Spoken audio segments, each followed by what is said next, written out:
I'm so happy that I'm here with you because it's one of the most important topics in the entire world is the evolution. And it's Yeah, interesting. Let me give you a little fact yeah, that the problem we face on the planet at this minute is that to support the civilization that we have yeah, takes 1.6 planet Earths to provide the resources. We don't have an extra zero point 0.6 planet Earth, so it says we can't do this anymore. And when they look at the consumption of all the different cultures, the only culture that lives in the bounds of the planet is in India. It yeah. takes less than 3/4 of a planet to provide for India, and all the other ones take 3, 4, 5 different planets to make it. So it's like people have to understand that India has a lot to teach us about how to live in harmony a bit more with the world in which we're living. So Bruce, we met in Haridwar, if you remember, but you may not have remembered, but I do remember. Yeah. How are you today, though? Yeah, I'm super. And what do we call you? Means normally Bruce. we add a G. So I'm gonna I, call you Bruce G or Bruce Lipton G. Okay. uh, anything you want to call me is wonderful. And again, my deepest appreciation for this opportunity to talk to the community, even though it's like close to 1 o'clock in the morning or 1 o'clock in the morning, Right. that people are there. Oh yeah. Thank, I want to thank people with their ability to stay awake at this hour of the morning, because I think that you and I have wonderful topic to Yeah. talk about to bring a better planet into place here. So give us a brief journey that you were a professor, university, then you were doing your research at your own home, and then you found out about the biology of the cell. And about 15-20 minutes, that was very interesting. I have heard a lot of your talks, I have seen your videos, and I have conducted a few seminars based on your book, Biology of the Belief and Yes. the honeymoon effect. So we are well versed with all what you have shared with the world, but so I would like to just put in the questions which I've sent you some, Yep. and some quotes of your books. I'll be just quoting, so people are well versed with your contribution to the world. It's just I wanted them to directly have a connection with you. So when they come abroad, they can also do your programs. And of course, I will like to meet you also in person. So it's so beautiful. I met you in Haridwar. It was wonderful. And Yeah. we have a chance. We have a community about 5,000 people. So I think we will have about 200-300 people coming at this hour right now to be with you. All I wanted to share with you is that you have another 500 homes in India. Whenever you come, you can stay with anyone. So, Well, I've always enjoyed my visits. As you know, I've spent a lot of time in Lucknow. yeah, That's the home of organic India, yeah, and also in Rishikesh. yeah. And Puja, just I'm so happy to be connected there. So That's my very wife, happy. Nina. Hello, hi, Hi, Bruce. Nina. Yeah. Yes, Nina. Good morning to you. It's good evening, good morning, right at the same time. I remember one thing when you met Manjo in Rishikesh, and I think you met him like he was the oldest friend of yours, and you met him and you hugged him. You're like tight hug and a nice picture, and I was like, normally anyone new you meet, you're like, okay, hello, it's that.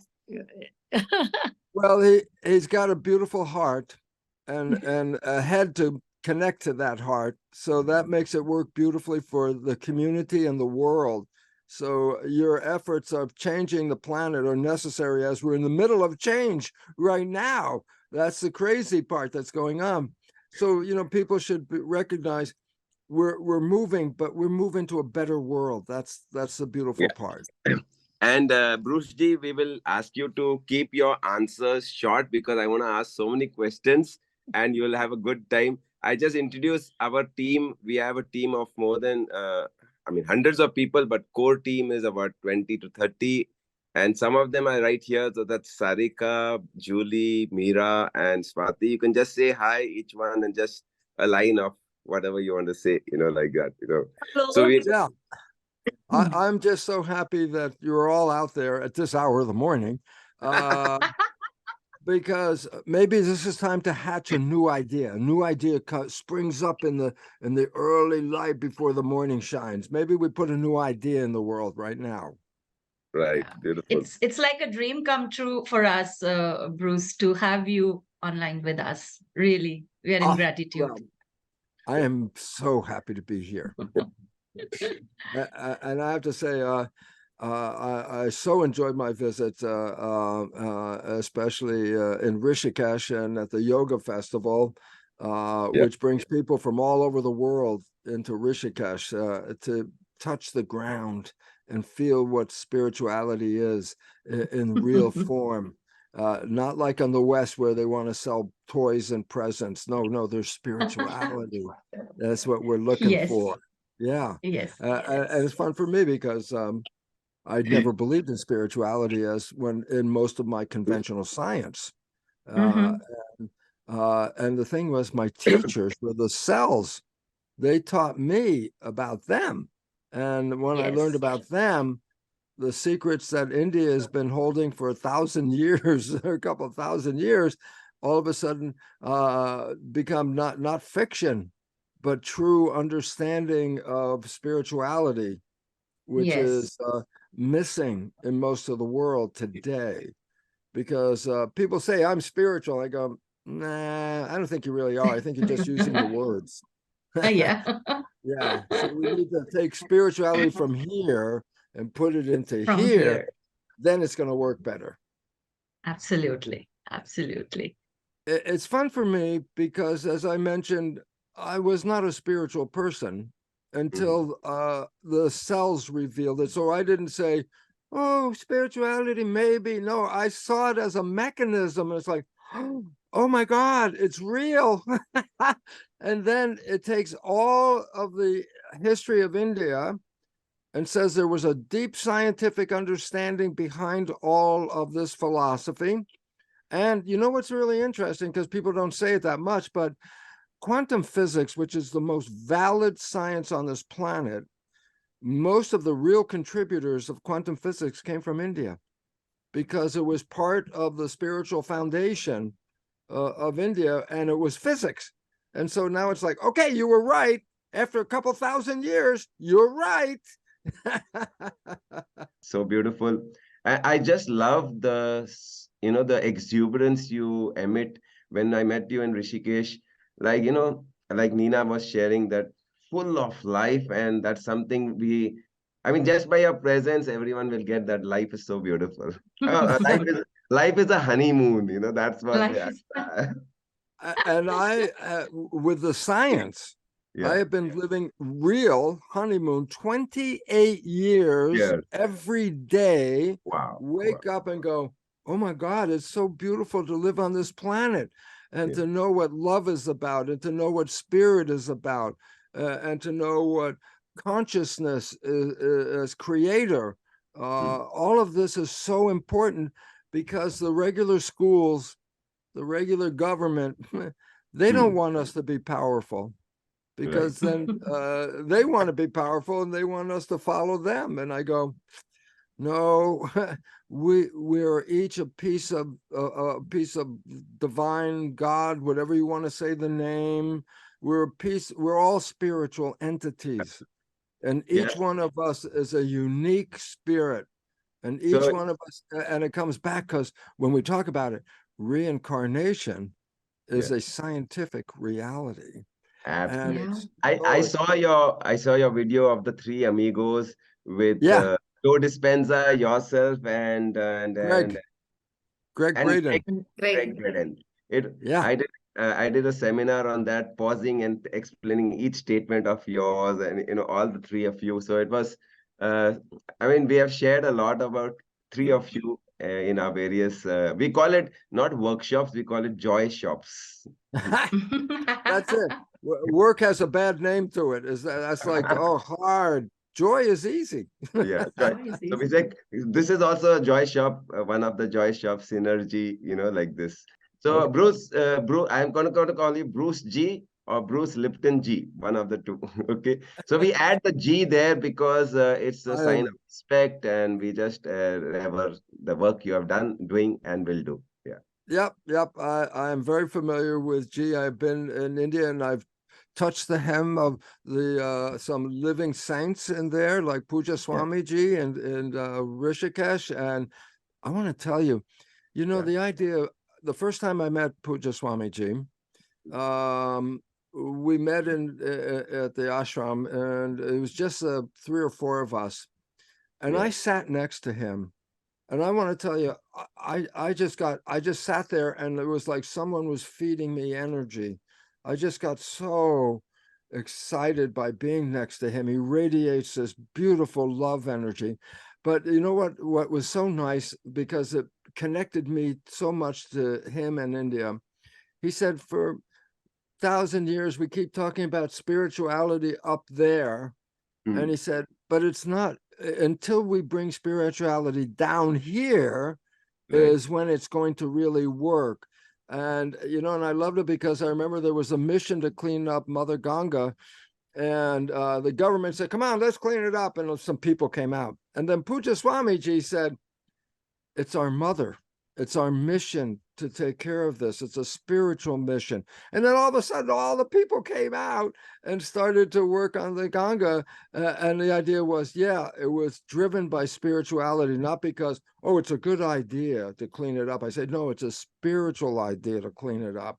And when he connected spirituality with what was going on down here, I was like overjoyed, because my connection to spirituality was down here, but it connects up there. Absolutely. Absolutely. This Mm. is your way in the evening show. Yeah. But you know what's nice? When most people are sleeping, the energy is clear. There's more clearness of energy. So we can have some clear thought here this morning. Beautiful. Absolutely. Okay, so here I go. Good morning, Dr. Bruce, and good morning, Dr. Bruce, and good evening to all the Indian audience. On behalf of the entire Rishi Samskriti Vidya Kendra, that is RSVK community, the audience, I extend a warm welcome to Dr. Bruce Lipton on today's Synergy. Dr. Bruce, I'm extremely honored to be with you live today and have this opportunity to read your formal introduction. Although it's difficult for me to summarize your introduction, I'm still making a humble attempt. So Dr. Bruce Lipton, PhD, a cell biologist and lecturer, is an internationally recognized leader in bridging science and spirit. Dr. Bruce was on the faculty of the University of Wisconsin School of Medicine and later performed groundbreaking stem cell research at Stanford University. A pioneer in epigenetics, he's the best-selling author of The Biology of Belief, The Honeymoon Effect, and co-author with Steve Berman of Spontaneous Evolution. Dr. Bruce received the 2009 prestigious JOI Peace Award in Japan in honor of his scientific contribution to world harmony. And also, I'm equally honored to share a little bit about Mr. Manoj Lekhi, who's an inspiration behind this podcast. Manojji, a truth seeker at heart, a friend, and a guide to thousands and thousands like us. He's someone who lives and teaches inner freedom to outer abundance. And Dr. Bruce, you'll be happy to know that more than 300 people have registered and are in the process of joining this podcast today, live at 1 a.m. Isn't it phenomenal? So thanks to the audience. And with this, over to you, Manojji. Yeah, so I'll informally introduce Bruce Lipton G. Okay, that's how we call everyone. So I'll just give a little summary, Bruce G, that how we go about it. After I finish, you can introduce your journey right from your professor, university, and then how I love that part when you share that when you went back and the first time you told your colleagues, professors that, you have found something out of the box of the cell and the nucleus and the membrane, and how much they laughed at you and how much they mocked you. How did you take that? And then your journey, and today the whole world is talking what you are speaking. So that will be the first 15-20 minutes, and then I'll ask you a lot of questions because most of the people who are here today, they are well versed with what you're doing, at least through me. So they may have read your book, may not have read, but I have read and explained it through various videos, audios, and this thing. So when I put on the questions, I will just straight away, questions means from your audios or from your books itself. I'll just give you the prompting. We'll make it short so it's beautiful and we can cover a lot of area. I'll just introduce Bruce G to all of you. I met him in Rishikesh few years back, and I think I got one of the most beautiful photographs with you, Bruce G. I don't know whether you've seen it or no, but we did send you. You've not seen it? I can't. I have not seen it at this moment, but I'm so far behind on the internet and email. All right. Okay, okay. So I'll ask one of you, Kapila, to keep it ready before we start. So it's the most beautiful photos I have with you. One. Second is some of the things. I mean, I love the way you are such a great student that I saw you today when they were reading Guruji's pledge, and your hand was like this, and you were acknowledging every statement. I mean, that shows that great student. That's how. That's why you are wherever you are, and and some of the things I have picked up from you or your books, I will tell you, is that uh, which was new to me absolutely, is the nucleus of the cell is not the brain of the cell. So you can start with that. And then the book I read, Honeymoon Effect. Wow, I will speak about that also a little, or ask you a few things. So welcome to India. Welcome to all our family. So if there are 200 people already there, all right. So I'm sure all the 200 will welcome you to their houses. Plus, anytime you're there in India. So we welcome Bruce Lipton Ji. When are you coming next to India? Any plan? I was really hoping to come to next year's yoga festival, so I'm still working on that. But the world is so in change right now. No one can predict what's going to happen in the next few months on this planet. So you have to live day by day, minute by minute, and don't live in the future. Live in the moment right now. So Absolutely. what is the future? I would love to be there in Rishikesh again. So Wow. that's my vision. So we'll start with you, Bruce Ji, with your journey, how you were professor of, in that university, teaching biology, the typical biology, which we all have learned, how it changed and whatever happened. For the next 15-20 minutes, it's up to you. And then we start the questions like that. So, Okay, well, let's see if I can put a summary here. yes, just a summary. Let's start with a fact. The fact is, when you look in the mirror and see yourself, you see one organism looking back. I see Bruce, okay? I say, but you don't see that you're actually made out of 50 trillion cells. That number is so big.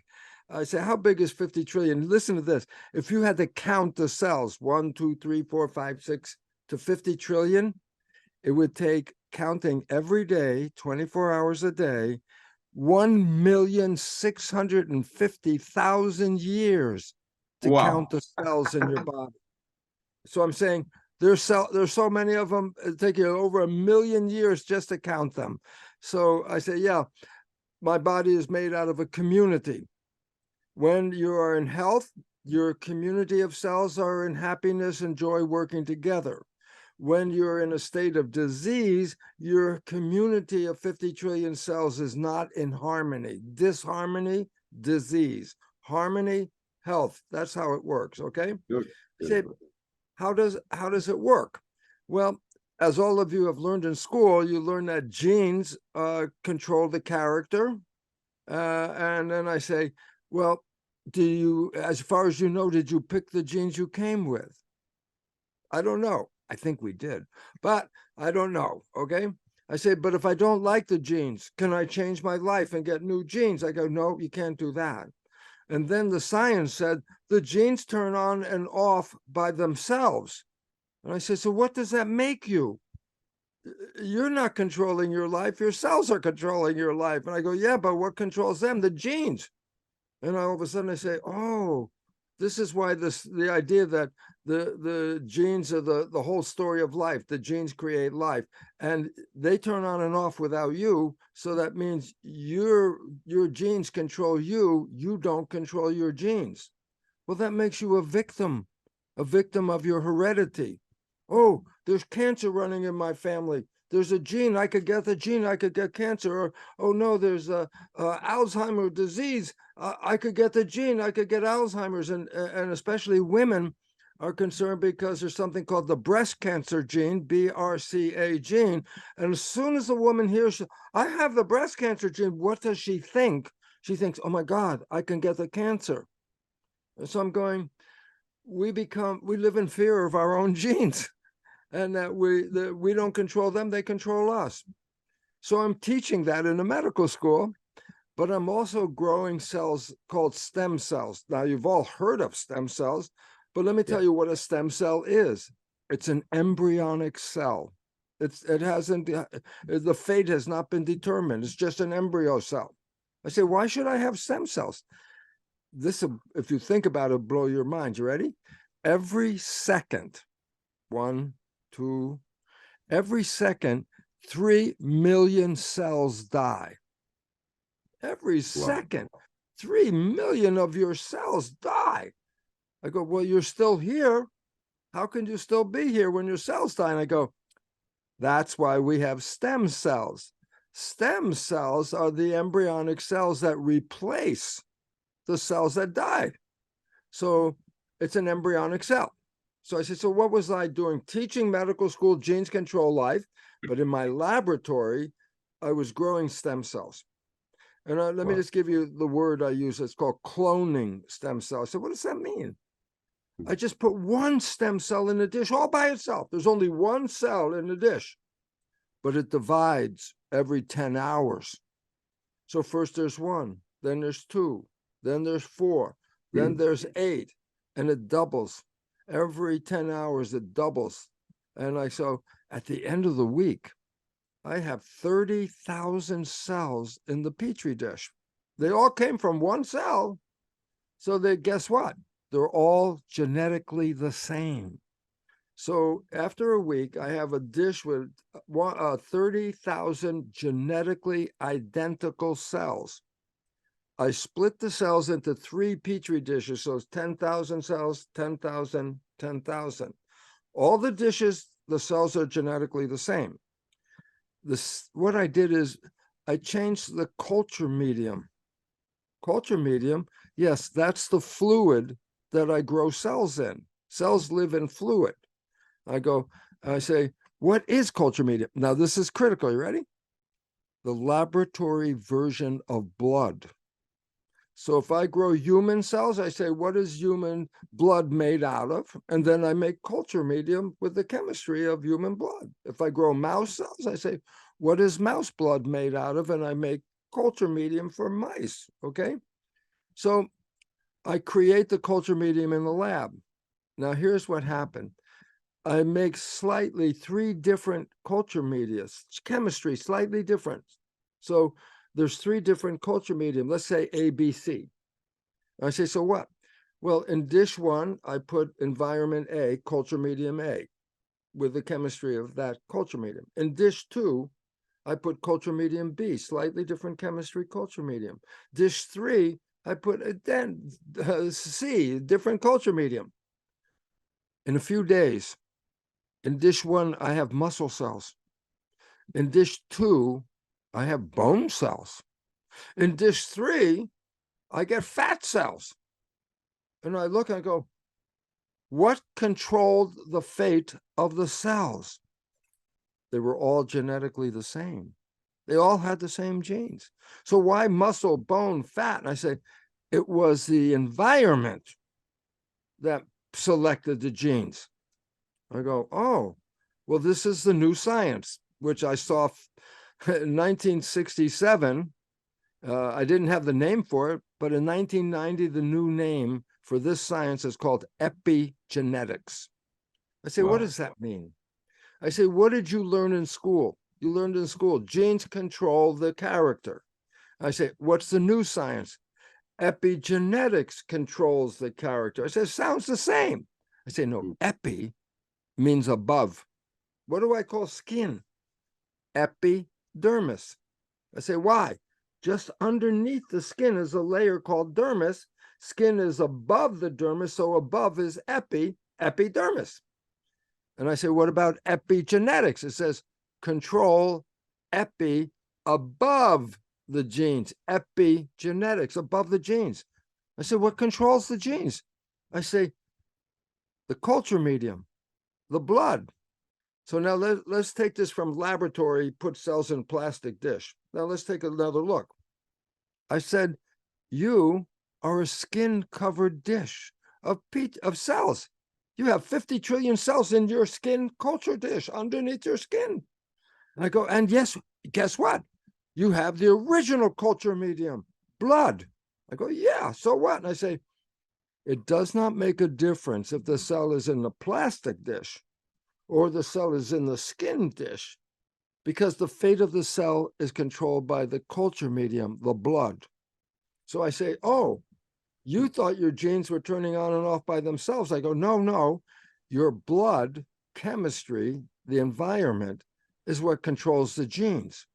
Now, last and most important connection is, well, as I showed, different chemistry, different fate, muscle, bone, fat, different chemistry. I go, what about in your body? And I go, the chemistry of your blood is the culture medium, and it's the culture medium that controls the fate of your cells. So now all of a sudden I say, what is all this coming to? And I go, the chemistry of your blood controls your genetics, because that's the culture medium. And then, what chemistry should you have in your blood? Who controls the chemistry? The brain is the chemist. It puts the chemicals into the blood, and then the blood goes to the body, and 50 trillion cells are in culture medium called blood. And I go, okay, now the last, and this is the most important part of the story right here. Mm-hmm. What chemistry should the brain put into the blood? Okay, you ready? Whatever picture you have in your mind, the brain translates that picture into complementary chemistry, chemistry that matches the picture. So I say, if you have a picture of love in your mind, the brain translates that picture of love into chemistry that matches love, like dopamine, pleasure. That's why when you fall in love, oh, it feels so good. I go, why?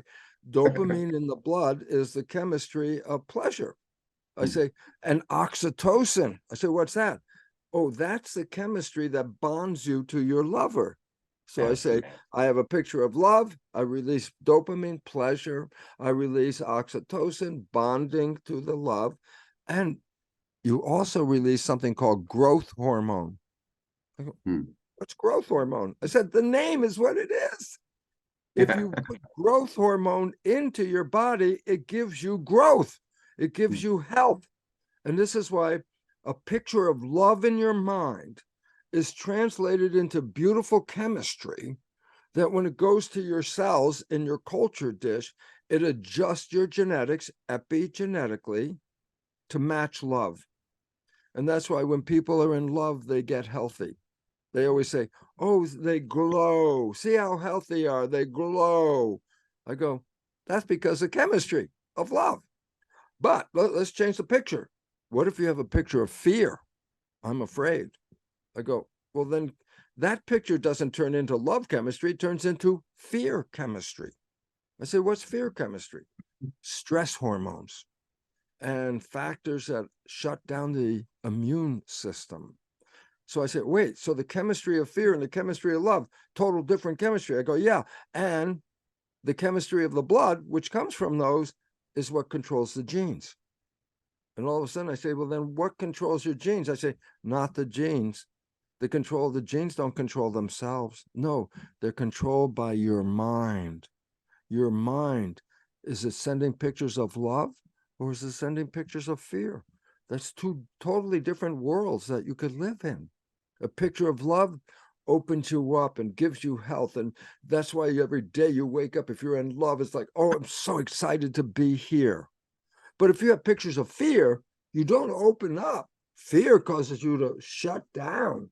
Fear causes you to hide, protect yourself. Love, open. Fear, shut down. Two different behaviors. When you live in fear, you shut down your health.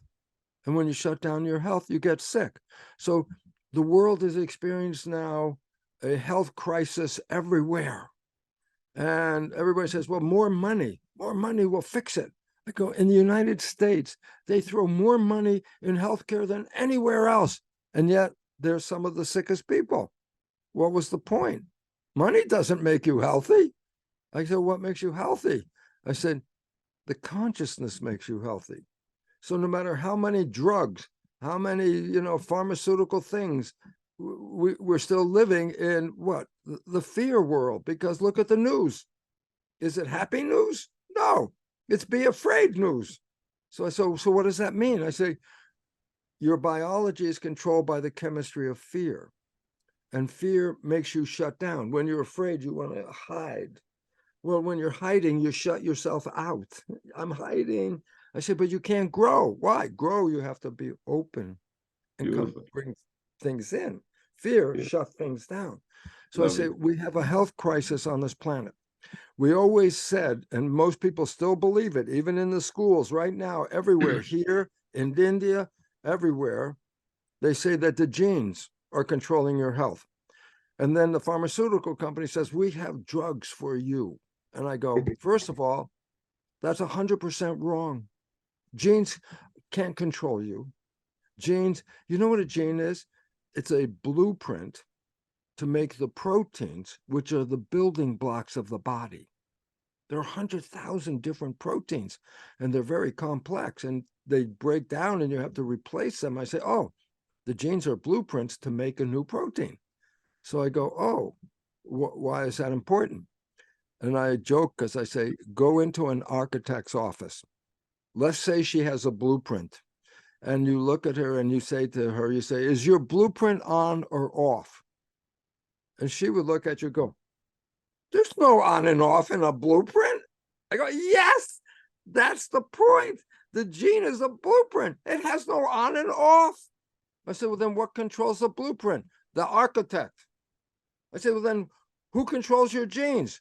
The mind is the architect. The mind can change the story. Whatever picture you have, you can have a picture of love and be happy and healthy. You can have a picture of fear and get totally sick. I say, so we've been blaming the genes. Here's a fact of science, you ready? Less than 1% of disease is connected to genes. Then where's the disease coming from? 90% or more stress. Why? Because it shuts off the system and puts you into hide. And you can't grow if you close it. You can only grow if you open it. And that's love. And that when we open the program. Bruce, you always give this example of that bombshell, and this thing. So you can expand on bombshell, if you go a bombshell, give that example to them. Yeah. Growth, let's say, when we were afraid back here in the United States that the Russians were going to drop an atomic bomb on us, they put fear into the people. And they said, you got to be afraid. The Russians are going to drop a bomb. And I said, what did the fear do? I said, well, we built what are called bomb shelters. I said, what are they? Under the ground, we made rooms and we store food and water in there. And if an attack comes from the Russians, we go into the bomb shelter and wait until the attack is gone. Okay. So I go, wait a minute. The town, let's say the town is a beautiful day and the schools are open, the factories are working, everybody's got a job, and the town is growing and it's healthy. And then there's an air raid siren, the siren that says, careful, air raid coming. And I say, everybody leaves the job and they go under the ground and wait in the bomb shelter. I say, if it's only a test, the air raid test, 15, 20 minutes later, the siren, all clear, you can come out. And then the people come out and they go back to work. The problem is this. What if you go into the bomb shelter because a siren's going, but there's no all clear, and you have to stay in the bomb shelter? I say, how long can you live in the bomb shelter? How long can you live in a bomb shelter? The answer, I'll tell you what it is. You ready? You can only stay in there as long as you have food and water. Right. When you don't have food and water, then you will die. So the point is, how much food do you have in there? Because there's a point you're going to run out of food. And if you don't have any food and you don't get out, you will die in the bomb shelter. So the point about it is this. How much stress are you under? How much fear are you afraid of? It doesn't have to be a bomb. It could be afraid of cancer. Could be afraid of war. Could be afraid of disease coming. And what can we be afraid of, Manoj? Spouse, husband, wife. Big fear. Well, the idea, are you living in harmony or not? That's the question. If you're in harmony, you're not in the bomb shelter. If you're in harmony, you say, come on, planet, I want to experience everything. I want to see the sunset. I want to enjoy the food. I want to have the company. I want to have the friends. And I go, yeah, that's what we're here for. But if you live in fear, you don't do any of that. Fear, you shut yourself down. I go, but you can't survive if you shut yourself down. We have to get out of fear. And I say, guess what? The government and the media give you fear. They give you fear. Why? Because if you're afraid, you give up your power. You say, I'm afraid. Who's going to help me? And the government says, we will help you. I go, I don't trust those people. And the point about it is what? When you're afraid, you give up your power.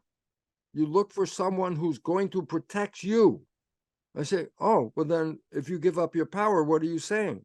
You're saying, I'm a victim. I have no power. And I go, the moment you think you're a victim is the moment you don't have any more power. Because victim means I can't control this. I don't have any power. And I need someone to help me. This is where the pharmaceutical company, oh, you're sick, you can't fix that. We fix that for you. Take these drugs. I go, no. The mind is the creator of the experience of your life. Now, very important point. Let's bring it up. The most truthful science, the most valid science, the science that is more fact than any other science, is quantum physics. It's a new physics. It's about energy and spirit and consciousness. It's not the old physics of body, physical, chemical, drugs. No, it's all about energy. Very interesting point. Quantum physics, which is the most advanced science on the planet, actually the roots of it came from India. Because in India, thousands of years ago, they already talked about the energy. They already talked about how energy controls and shapes who we are. And so the best quantum... Yeah, Bruce G, can you tell us about the 3 misconceptions of science which you have shared? 3 misconceptions. Yeah. Okay.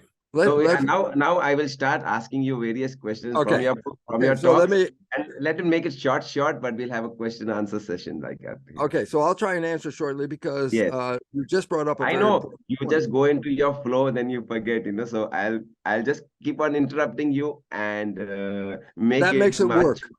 That makes it work. Yeah. I appreciate it because it says, come back to the story. Don't keep going telling a story. Stay here and tell the story here. Okay. So the question is this. It has to do with knowledge. There's an old saying that's been around for 1,000 years. It's knowledge is power. That's a true story. The more knowledge you have, the more power you have. Okay. And people say, yeah, knowledge is power. And I go, let me turn that around, say the same thing, but turn it around. I say, a lack of knowledge is a lack of power. What you don't know disempowers you. You need to have knowledge. You don't have knowledge, you have no power. And what we call a misperception, that's a belief that is wrong, a misperception. A belief that is wrong takes away your power because it's wrong. It's not the true story. So I say, then there are 3 or actually 4 beliefs that the world has been programmed with to be true, and they're not true. They're false. And I go, so why is that important? Because it's called a misperception. I say, yeah, but why is that important? Because a misperception takes away your power. So I say, okay, what are the misperceptions? Well, we talked about one right now, the belief that genes control your life. And that makes you a victim because you didn't pick them, you can't change them, they control you. I say, that belief takes away your power. It's not true, though, because genes don't control themselves. It's environment and consciousness that control the genes. That changes the power. And when you're a victim, you take the pharmaceutical drugs. When you're in power, you don't need the drugs because you are the creator of that power, okay? Your mind is creating the culture medium, which controls your genetics. So you control your genes, not the genes control you. So when you thought the genes controlled you, victim. With the new science, no, you control the genes, master. You control your genetics. That's number 1. Number 2, the belief that the world is based on what they call Newtonian or classical physics. I said, what is that? They said, oh, that's the world we believe, where there's matter and energy, and they're separate things. That matter affects matter, energy affects energy, but we never talk about energy and matter separate. Yeah. That's the old physics. The new physics, quantum physics, says there is no such thing as matter. And all of a sudden, everybody goes, what do you mean? I'm a matter. Look, because I'm physical, I'm matter. I go, that's an illusion. Why? You ready? Because when quantum physics understood what is an atom made out of, and you've seen pictures of atoms like the little solar system, electrons running around, and in the center a nucleus with protons and neutrons. I go, that's an imagination picture. They never saw that. That was just an idea. I say, what is an atom? What are those things made out of? Electron, proton, neutron. Energy. There's nothing physical inside. It's energy. So energy makes atoms. I go, yeah, but atoms make people. Yeah. So people are what? Energy. We're all energy. Yeah. And so we have to change our vision of the world. Manoj, a very important point about it is, well, if energy is invisible, I go, yes, it is. Then you say, well, how can I see you? And I go, and this is, people laugh, but I can tell this is the truth. You can see me because the lights are on. And everybody, oh yeah, no, the reason you can see me is light are particles called photons. And when the photons hit your energy, they bounce back.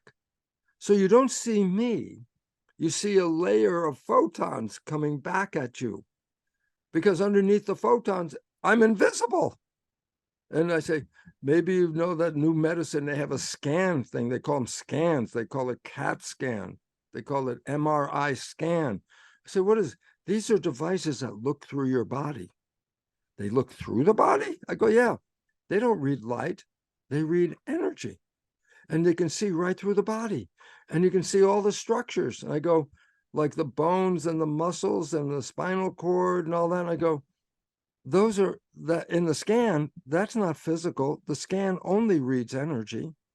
And all of a sudden it says, oh my gosh, all the pieces of my body are energy. I go, yeah, that was the point.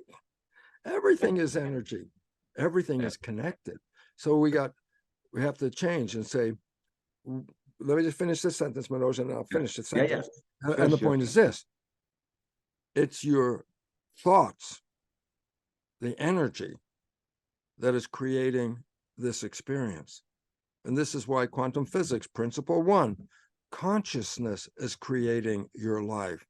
Your energy thoughts are shaping the energy of the world that you live in. Now, my dear friend, please ask me that question.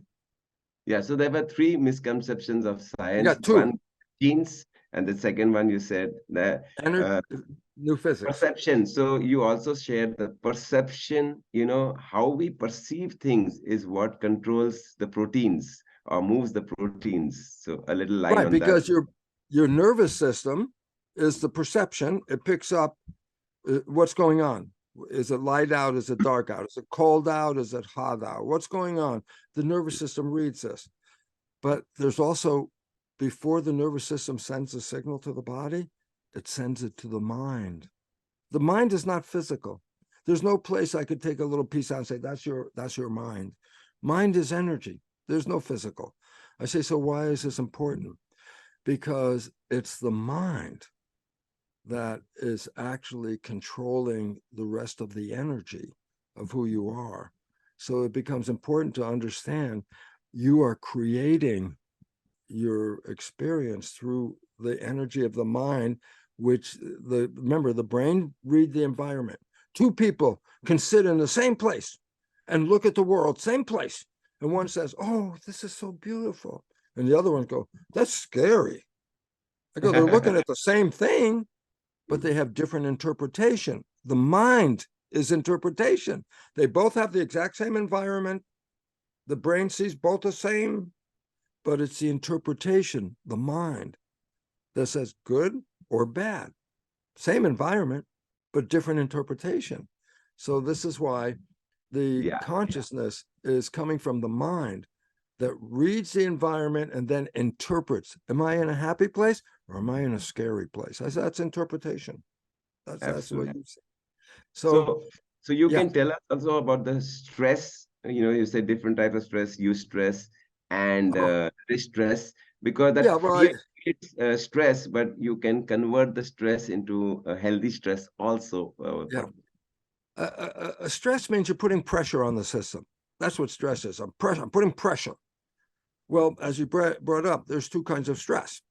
One stress you put pressure on, but it makes the body stronger, like exercise, running, doing work and lifting and doing all this stuff. That's stress, but it's a good stress because in the end, it makes your body stronger. I say, but there's bad stress. I say, what's bad stress? I say, oh, that's the one that threatens you. That's the one that makes you afraid. That's the one that says, I'm not safe. I go, that stress is negative stress. The positive stress has got a name, eustress, EU stress. Eustress is good because it puts your body and makes it perform better. Distress is the opposite one. That's the one that you want to hide. Eustress, I'm open. Let's play the game, sports. Distress is, I'm afraid. What's going on? I say, so distress shuts your body down. And that's where you lose your health when you're in stress. That is, what is distress? I'll tell you what it is. You want to go somewhere, and if something gets in the way, that causes distress. That interferes with your life and where you want to go. That's called distress. And that's the stress that shuts down the health of the body. And that's why over 90% of the people that are having health issues, 90%, is because they have stress, negative distress. They fear tomorrow. They fear the war. They fear disease. They fear all the different things. I say, fear? Close it down. I say, well, as soon as you close it down, you're not growing anymore. You can expand. You can expand on the stress. You give us the 3 blocks. The TT, trauma, TTF we call it. Okay, what did you call it so I can see how you told your audience? So no, you only have called it in your book. There are 3 types of blocks which we have in the system. One is the trauma. One is toxin. Okay, toxin. Actually, I learned them as 3. All of them as T. The third one is fear, of course. So TTF, you have mentioned it. So, but I also use thought. I use thought is the problem. So it's physical. If you fall down and you hurt your back, you interfere with the nerves coming from the brain to control the body. If you interfere and cause a problem, then the signal is not going to go to the body in the right way. And in a bad signal, you get bad health. Okay. Good signals give me good health. Bad signals give me bad health. If I interfere with them physically, trauma, I hurt myself, then I could get a disease from the bad signal. Okay. That's number 1, trauma. Toxins. This is chemistry that doesn't help you. That's what a toxin is. You put this chemistry in your body and it doesn't give you health. It actually takes away your health. It's like poison. Toxins are poison. So I say, if you don't have good nutrition, if you are eating toxic stuff that doesn't have good chemistry in it, the bad chemistry, the toxic chemistry can distort or change the signal from a healthy signal to a sick signal. So it says, oh, well, then it's very important to take care of what you put into your body. Because if you put toxic things in your body, you're going to interfere with the health signal. Before the health signal can go to the body, you disturbed it, and now you don't have health. That's because toxins are in the system. The third one, which you call F, but I also call T, so they're all the same, is thought. I go, what do you mean? I say, there's nothing wrong with the body, but if you have a negative thought, then you create a negative body. You have a positive thought, then you create a positive body. And all of a sudden, so I say, well, what are your thoughts? Because your fears, the F, are the negative thoughts. And negative thoughts cause you to do what? Open? No. Negative thoughts cause you to shut down. And life is, to live it, you have to be open. You can't hide in the bomb shelter because you're hiding. You need to be open. And so I call them the 3 T's. You have TTF. They're all the same thing to me. And the point is what? So we have spoken about the fear. We have spoken about the distress. Now the opposite of this creates those chemicals which is not enhancing us. Now we have the other hormones, as you shared, the dopamine. You can share on endorphin, serotonin, and oxytocin. A little bit on that. So the opposite, either the brain every thought sends a signal and it sends some hormone. So those chemicals either enhance us or absolutely shuts us down. So those happy chemicals you can talk about. Yeah, it's just what I showed you in the Petri dish. If I put the happy chemicals of the love, oxytocin, all the growth hormone, dopamine, I put that into the culture dish, the cells are happy. But if I put the stress hormones into the culture dish, the cells start to get sick and they die. Why? Because sick closes them down. And to stay alive, you have to take information in. You can't hide. You need food, you need air, you need water. They have to come from the outside and come in. But you also, love comes from the world and comes into you. Fear comes from the world and comes into you. And these change the chemistry. So as I said, it's the chemistry that controlled the genes, not the genes controlling the chemistry. It's chemistry, genes. And so the chemistry in your body is coming from your thoughts. What do you think? Is life happy? Life scare you? It makes a whole difference to your cells. They don't see the real world. My liver cell has no idea what's going on out here. But my liver cell has to adjust my biology so I can live out there. So I say, well, how does the liver cell know what to do? And I say, well, the brain sees the world and then it tells the cells what's going on. And I go, so why is this important? Because if I send the wrong message to the cells, I could cause them to get sick. I could cause them to die. Why? That's my interpretation of the world. And this is why the TTF comes in here, is because your interpretation of the world is sent chemically, with the chemicals matching the interpretation are sent to the cells in your skin-covered culture dish. And all of a sudden it said, well, then that's why it's so critical. What are you thinking? Because your thoughts are the chemistry. So you also share that, energy has only two mechanisms or two purposes. One is protection and one is growth. So in connection with what you just shared, explain to them on that, Yeah, the energy has only two purposes. That's it. Well, energy, one of the big things there's two different kinds of energy. There's the energy to drive the car. That's like the muscle energy, like that. But energy is like makes your cell phone work. I go, there's information energy and physical energy. And it's the information energy that controls what the brain is going to release into the petri dish called your body. And that's why all of a sudden it says, again, what we just mentioned. What are you thinking? Because you don't realize your thoughts are turned into that chemistry. How many of your thoughts are positive? Science tell us over 60% of all the thoughts you have all day long, over 60% are negative thoughts, disempowering thoughts, thoughts that don't improve your health, negative, 60% or more. So I say, what if you stop thinking negative thoughts? I said, then you'd only have positive thoughts. And what if you only have positive thoughts? Then only positive chemistry will come into your body. And I say, what's the difference? We said, when you're in harmony and the world is good, you are open to take it in. That's growth. Growth is you have to take something from the outside and put it into the inside. Food is growth. Love is growth. You have to be open for love. You can't close yourself. I love you. No, I love you. I'm open. So love is nourishment for the body, and it puts you into growth. Fear, some people say love and hate are opposites. I go, no. Very strange. You know, hate is a strange form of love. Oh, yeah. You know why? To love somebody, you have to hold them, hold on to them.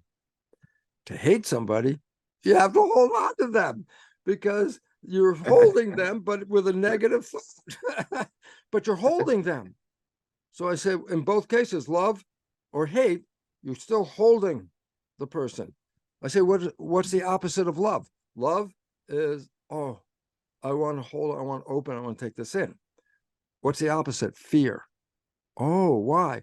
Fear is you don't hold on to something, you run the opposite way. It's I'm not holding on. And fear, I'm going this way. I'm not holding on to anything. I'm running. So the point about it is this: love and fear are opposite. Love, growth, hormone, create heaven on earth. Fear, shut down, bomb shelter, hide, wait. I go, well, in love, you're growing. And in fear, you stop growing. You're in protection. So growth and protection are opposite things. You can't do both at the same time, because to be open, you have to be in love. To be closed, you have to be in fear. But you can't be open and closed at the same time. You're either open or you're closed. What's in the middle? There is nothing in the middle. Open and closed, two opposite things. Growth and protection, two opposite things. Are you living in a world that supports your growth, or are you living in a world that puts fear that you may not make it? Fear of illness, fear of poverty, fear of war, fear of violence. All of these things, they take away your life energy, shut you down. These are the causes of illness on the planet. So Physical. can you just tell us some tips to now practically, of course, we have understood fear and love. Then how do you practically bring this in our day-to-day life? I'll give you a quote of your own book. It says, language was designed to hide feelings. Yes.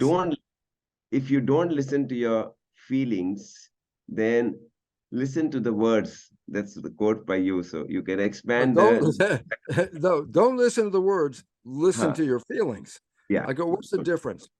Mm. Words are visions and pictures and concepts, and you put the words in, you say, okay, a house. As soon as I say the word house, you have picture, okay? So words make pictures, but feelings are not words. Feelings are energy. So there's pictures and there's energy, okay? And the point about it is this: how do you know if you're in the right place? How do you know if you're in a good place in your world? And I say, how much energy do you have? I go, why? Energy is life. You got energy, you got some life. You have no energy, you have no life. So energy becomes important. And energy is what we live for. Okay, the more energy I have, the happier I am, because I can use my life with energy. It's the fuel. Energy is the fuel. Okay, So I say, so what's the point? I say, to survive, you want to be in a place where the energy is good. I say, okay, how do I know if the energy is good? I say, it's not thinking. Energy is not a picture. Energy is a feeling. I say, oh, guess what? The brain has pictures. Oh, yeah, job. Here's what I'm doing. I got a family. I got friends. I got all that. And I say, but the heart, the brain sees the pictures. The heart feels the energy. And I say, which is more important, the picture or the energy? I go, it's the energy. I say, why? Because you could be a really evil person, but if you say the nice words, everybody will say, oh, he said such nice words. I believe him. He's so smart and so good. That person could be ripping you off. That person could be taking your money, taking your life, but they gave you nice words. And you go, oh, those words are very nice. I go, the energy is different from the words. The words, you can make up any words you want, but the energy is a vibration. If you read the energy of a person, the vibration, you get the true meaning of the person. If you listen to the words of the person, they can make up any words they want. So you have no idea. Is it true or false? You don't know. I'm going to make you rich. Just give me some of your money and I'll make you rich later. I go, okay, no, I don't think so. What's the point? Energy is felt by the heart. Thinking is the part of the brain. If you look at the world through thoughts, and someone is, oh, this will be so good for you, and you listen to all the thoughts and you say, oh, that sounds good. I would like to do what you said because I listened to the words and the words sounded great. I'm just reading one quote from your book, The Honeymoon Effect. Okay. Uh, Beautiful one. When birds and bees do it, it is not about falling in love. It's about mating. Take starfish. Female starfish squirt their eggs into the water. Male squid skirts their sperms into the water. Eventually, it meets to create another generation of starfish. Not much entanglement there.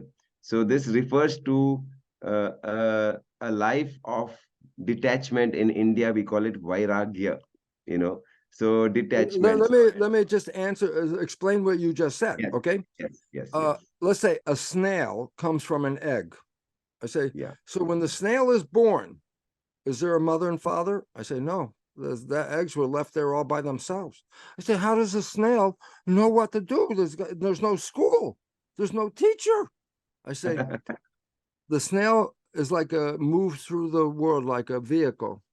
Okay. And I say, on the dashboard of the snail, only one gauge, energy. Why? Energy is life. So if the snail goes this way and the energy goes down, the snail said the wrong direction. I will move this way. I'm moving for which way I want to go where the energy is higher because more energy, more life. So the direction of the sail is not based on the snail, is not based on what it learned, it's based on what it experiences. What? Energy. If it looks at a plant, should I eat this plant? It reads the energy. If the energy is in harmony with the snail says good food. If you look at this plant and it goes, no, I don't, it doesn't, it's not right, then the snail is saying, no, that's not good food. Shamans talk to plants. Is this a good plant or a bad plant? How do they know? They read the energy. Is it in harmony with you or disharmony? Harmony means more energy. Disharmony means less energy. So I say the whole life of the snail, no teacher, but it survives. I say, how? It reads the energy. It doesn't look at, oh, what's the name of that plant? Tony? That's a nice plant. No, it reads the energy of the plant. And the idea is energy is the first communication in biology. The most primitive organisms all depend on reading energy, and so do we. But most of us in growing up, the program is, oh, don't go by your feelings. Listen to what the person has to say. I go, you lost your power. Why? A person could say any darn thing they want to say. Is it true? They just said it. But guess what? Underneath whatever they say, there's an energy. And the energy is always that energy. It's either good energy or bad energy. do you want to be with this person? Do you want to make a relationship with this person? I say, you can listen to the words, and the words, of course, oh, they're going to make me so happy. I go, yeah, but did you feel the energy? I go, why? Just like the snail. Is that energy of that person make you feel better? Or does that energy take away your life? That's why we use all the words. And I say, no, it's the feelings that are the Beautiful. true insight. You can't change the feelings. You can change all the words, but the feelings are the feelings. If it's a bad person, their feelings are not going to get better with the words. It's going to still have the same bad feelings. So this is why, as you just brought up, the point is this, is you can listen to the words, but the most exact understanding is to go for the feeling. How does this person make you feel?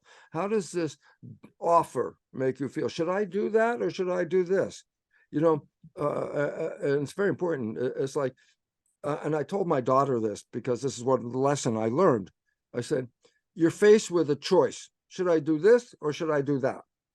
And I say, you can use your mind and go, well, if I do A, this is going to happen. And if I do B, this is going to happen. And you compare A and B, and you're thinking about the positive and negatives and all that. And I go, well, that's how we usually think about how to choose A or B. I say, but there's a problem with that. And I go, what is it? And I say, well, it's based on your belief. You said, oh, this was positive. I said, but maybe it wasn't positive. Maybe you learned it wrong. And that thing is actually negative. But you believe it's positive. I go, so I say, well, then your beliefs are not always right. I go, well, that's why I'm making a decision based on belief. I don't know if it's going to be the right decision or not. It's based on, did I use the right measure to choose A or B? I go, that's why I then told my daughter she was a choice. Should I go to this, teach at this school, or should I teach at this place? And I said, think about it. Tell me the pro, the positive, or the negative here, the positive, negative here. And then, but then I said, but don't make your decision until the decision is made on, ask your heart, how do I feel about this decision? I go, why? Because that's just the energy, not the details. I don't care about the details. I just need to read the energy. Is it a positive energy? Then I choose this one. If I don't feel good, if I say, do I want to do that? And I go, then don't do it. Because the energy is truth. The words, anybody can make them up anytime. So The we beliefs. we tell people that when they don't feel nice, that not nice feeling, you pass it on to the universe, pass it on to the master, and then you come back to neutral. We use also the ho'oponopono, thank you, love you, sorry, forgive me. Yeah. At that time, with that feeling, pass it on and restart your, that moment and that day. We have this program called Infant SSY program or Infant Siddha program, where we train parents who have children below 7 years old of how to talk to the children when they are sleeping so that the subconscious gets the direct message. And we've had miracles happening, people, children with three blocks in the hearts, they were healed just by talking to them in the sleep. Children who have been having big ailments have got healed just by talking in the sleep. So something on that line, you got conscious parenting where you talk about the beta, alpha, theta, delta waves. So just add on to that what we have just shared with you. Yeah. What we have to understand is this, that the mind, which we talked about, the mind is controlling the chemistry, which then controls the biology. But when I say the mind, it sounds like there's one mind. I go, no, that's where the problem is. Two minds, two different functions, and they work together. I say, what are the minds? I say, the latest part of the mind is right behind your forehead. The latest evolution of the brain is the conscious mind. That's the one that's connected to your personal spiritual source. Your source of spirit, your origin, conscious mind. The conscious mind has creative. What I mean? I said the conscious mind's creative. It can think of anything. It's creative, imagination. I go, great. The conscious mind is also the mind with your wishes and desires. If I ask you, I tell you, tell me what you want from your life. Tell me what you want. The answer is going to come from the creative mind, conscious mind, right behind your forehead. It's got wishes and desires. I want to be healthy. I want to be happy. I want a great relationship. I want a great job. I say that's creative. The other mind is the bigger part. It's behind here. It's called the subconscious. Sub means below. It operates without you paying attention. What's your heartbeat? You don't know. It takes care of it. What about your breathing? You don't take care of that. You don't even think about it. It's operating all the time. It's taking care of you. You don't think. Subconscious is you're not thinking, it's controlling. Okay? The subconscious has your habits, which are really good sometimes. For example, walking is a habit. What do you mean? I said, when did you learn how to walk? When you were 1 year old? Are you still walking? I go, yeah. Are you struggling? I go, no, you can walk without even thinking about it. I go, that's called a program. In that first year, when you learned how to walk, you learned how to walk and it became a program. So today you don't think about walking. You don't have to think about it. You just have, I want to go there. You don't even have to say, I'm going to walk. You just say, I'm going there and you go. So the subconscious got programs. There are good programs. Walking, that's a good program. Okay. Driving a car. If you can drive a car, you don't have to think about it if you know how. It's a program. Okay. So I have two minds. Conscious mind connected to your spirit is the creative wishes and desires. The subconscious mind program. And I go, it's just like a computer. The program could run the computer. You don't need that. Okay. So here's the point. The conscious mind, the creative one, has two different functions. I said, what are they? Well, one of them is looking out your eyes like through the windshield of your car. Pretend your body is a vehicle with a steering wheel. When the conscious mind is in control, it's driving you to what? Wishes and desires and what you want. That's the creative mind. The other job of the conscious mind is to think.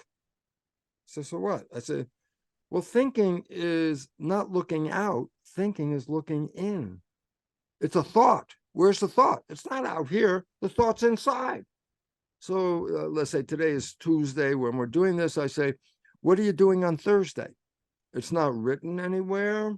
You're just sitting there. I say, what are you doing on Thursday? Guess what? In a moment, you're going to tell me, oh, on Thursday, I'm going to do this. I said, where'd you get the answer? The answer's not written out here. You thought. You went inside your head. A thought is inside. I went, what am I doing on Thursday? And the answer is inside. So I say, what's the point? The conscious mind can do either of two things. The conscious mind could look out the windshield and say, I want to drive here. Or the conscious mind can think, but now it's not looking out, it's looking in. And I say, so when you're thinking, you're not paying attention to what's going on because your conscious mind's not looking out. A thought is in. So I say, well, what if you're driving the car and you start thinking? I go, well, then your conscious creative mind is not driving the car anymore. Why? It's not looking out the window. It's inside. I say, but you're in the car and it's going. Who's going to control the car?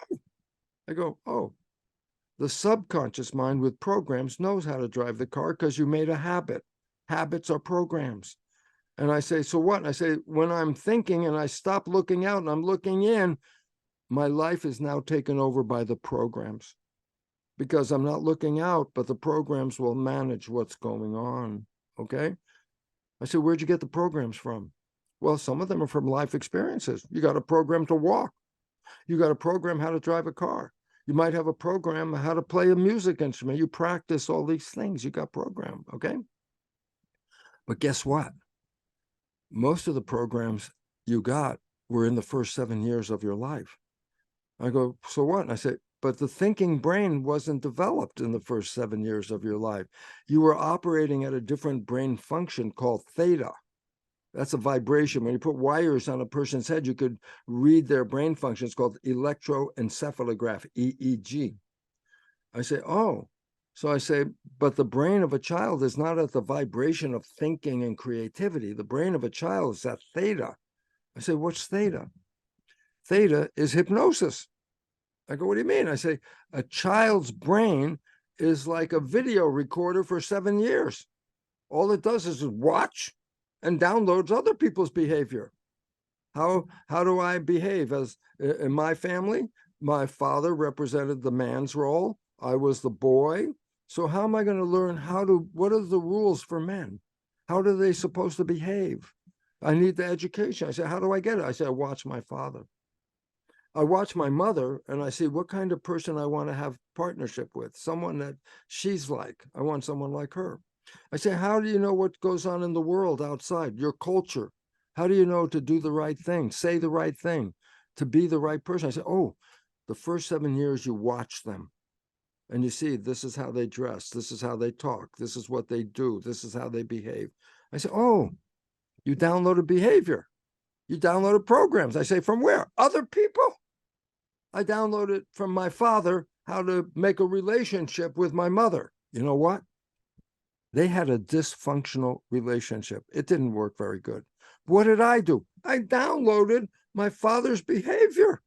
And then when Absolutely. I wanted to find a relationship, guess what? I couldn't find a relationship because the behavior I downloaded from my father was one that created a problem.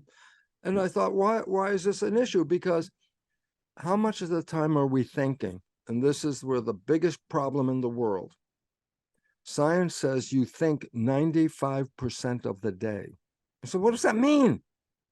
Well, the thinking brain, the conscious brain, is the one with wishes and desires. I say, yeah, but it's only working only 5% of the day. The thinking, the conscious brain, creative, wishes, desires. I'm making my life.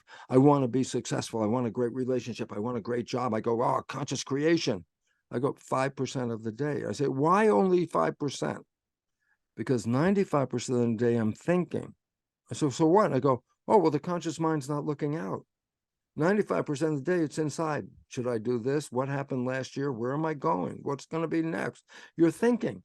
I go, yeah, but then if the conscious mind's busy thinking, it's not controlling your life. I said, what's So, controlling my life? And the yeah. answer is the subconscious mind with the programs is the source of your life, because it's the subconscious mind that plays the programs when you are thinking.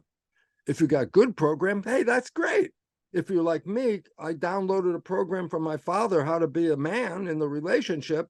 It was such bad programming, I couldn't find a relationship because my Yes. behavior would always cancel the relationship. Where did my behavior come from? I downloaded it from my father in the first 7 years. So the first 7 years of your life, you're not thinking, you're downloading. I say, what are you downloading? Other people's behavior. I go, Absolutely. the people you downloaded, do they have the same wishes and desires that you have? And you go, no. I go, well, then you're not going to get the wishes and your desires from what you downloaded. They don't have the same thing. If you play their program, it's not going to take you anywhere. When I played a negative program, my father's, I couldn't even get a relationship. I go, oh. So I say, here's the part that you don't understand. The secret part of your whole life is right here, right now. And I said, what is it? Are you creating the life you want, the wishes and desires? Or are you creating the life you've been programmed?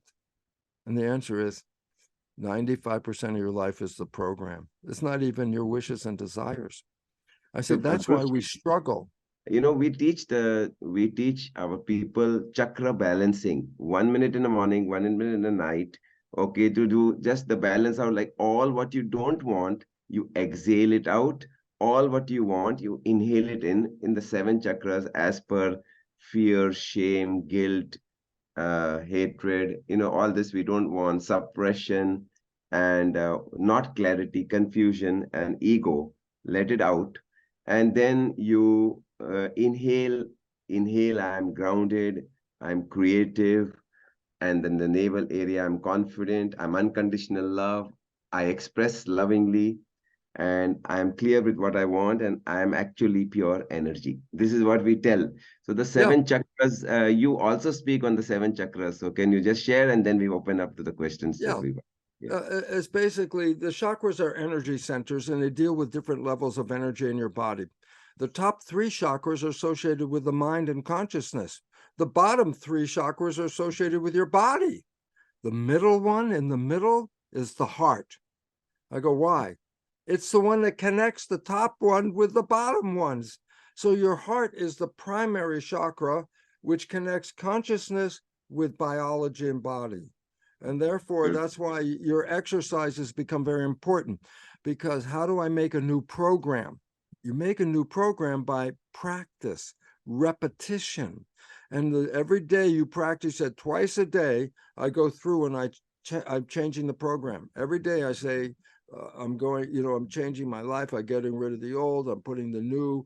I say, you're repeating this twice a day. I go, so what? I say, how do you make a habit? How'd you learn how to drive the car? How'd you learn how to play a music instrument? You practiced. And the more you practice, the better you came at it. So what Manoj ji is talking about right now is simple fact. Every day you practice a new thought. Every day you put in, let's take out the old ones. Let's put the new ones in. By repetition of this practice, you make a new program. And so it changes whatever program you got that was negative and says, let's get rid of the negative ones and let's put the positive ones in. So how much weight do you put on being consistent in the practice, what you just shared? It's very important because look, how did you learn how to play an instrument, how to ride a bicycle? How you focused on exactly what you wanted and you were able to create it. If you're focusing on the wrong picture, then you're not creating what you want. So your idea of here's the practice. First you think this, then you think that. Then all of a sudden it says that's a pattern. And when you live by a pattern is habit. And you can create a new habit. And you can change a life that's not working for you, because is your life coming from your wishes and desires? I say, no, it's coming from your program. And then you say, but I'm struggling. I say, you're struggling not because the world won't give it to you. You're struggling because your own program inside is causing a problem outside. When I'm behaving, other people observe my behavior and respond to me. But guess what? When I'm thinking, I'm not observing my own behavior. When you're thinking, you're inside. So I said, then what behavior is coming out? I said, whatever the program is. And I say, can you see your own program? I say, no. Why not? Because if you're thinking, you're not looking at the program. And this is why, my story about you have a friend and you know your friend's behavior and you know your friend's parent. The friend got the program from the parent. And I go, so what does this mean? I say, well, the program that you got didn't come from you, came from somebody else. I say, yeah, but when you're thinking, you play the program. I say, yeah. I said, but when you're thinking, you're not watching the program. I go, yeah. I go, so what's the point? You look at your world as I'm a victim. I wanted to be healthy. I wanted to have love. I want a great job. I want this. I'm not getting it. Then you say, oh, poor me, I'm a victim. I go, no, you know what? You didn't know that 95% of the day, you weren't playing your wishes and your desires. You were playing the programs you got from other people. And in my case, for example, I kept playing my program from my father. Did I see I was having bad behavior? No. The only thing I saw is my partners would leave. I go, what's wrong? Because I did not see that I was the cause of the problem. I want people to wake up here. Why? If you're struggling, it's not because nature can't give it to you. You can have what you want. I said, then why are you struggling? I go, because 95% of the day, the behavior you're playing is not supporting you. 95% of the day, you're playing other people's program. I'm playing my father's program. Did I see it? No. Why not? I was thinking. And when I'm thinking, I'm looking out. So Bruce ji, our master has given us 7 major points of life. The first one is play everything by it's my rule. Second one is I am responsible for everything in the world, everything in my awareness. Third is whatever I do in the world, I do it as a leader. That means I give from the giving consciousness. The fourth one is accept the moment just the way, however it is. The fifth one is I am a no body, or in other words, 99.999% energy. Then the sixth one is everything is okay.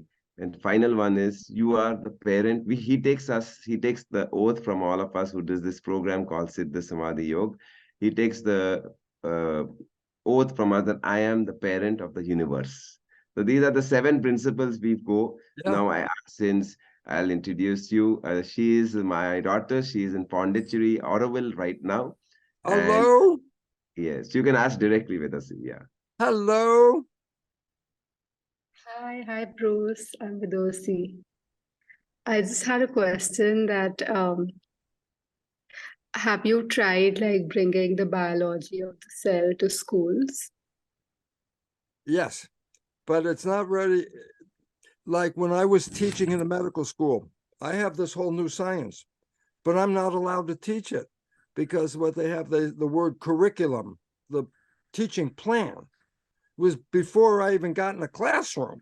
There was a plan. I had to teach what they said, not what I wanted to teach. Schools have curriculum. And the idea is the curriculum up to date? Is it the new science? I go, nope, it's old story. It will keep you in the old story if you keep playing the same curriculum. That's why I left the university. Why? Because I couldn't teach a truth. I had to teach what they said. And I left it. It took 23 years before science understood what I was talking about and then made a new truth called epigenetics. So the point is, can I bring it into the school? The only people who can bring it into the school are those brave enough to say, I want to show you something new. I want to teach you some more power. I want you kids to be more powerful. And then the kids will really be interested in it. But if you say the same thing, this is what we do every year, I repeat the same story. I say, then you're going to repeat the same life. How are we going to change the life? I say, you got to change the story. Does your school let you teach something new? If it does, there's a freedom and a chance to create a new generation from that teaching. So Bruce ji, we run a Gurukul, a school where about 100 children, 90 children stay together, 200 of us on the hills of a place. And I tell the children, when the question comes, what's the brain of the cell? You write, as per the book, this says, but what I feel is the membrane of the cell, is the brain. Well, this is what, this was the trouble I had when I told my scientific colleagues, no, the nucleus is not the brain. The genes don't control things. They looked at me like, you're crazy because everybody else believes it. And I say, yeah, but just because they believe it doesn't mean it's true. You just bought it because it sounded good. The whole idea that DNA controls your life was from a one-man paper, 1958. The man was Francis Crick. You know, Watson and Crick, the DNA story? Well, let me fix this right now. The DNA double helix was not discovered by Watson and Crick.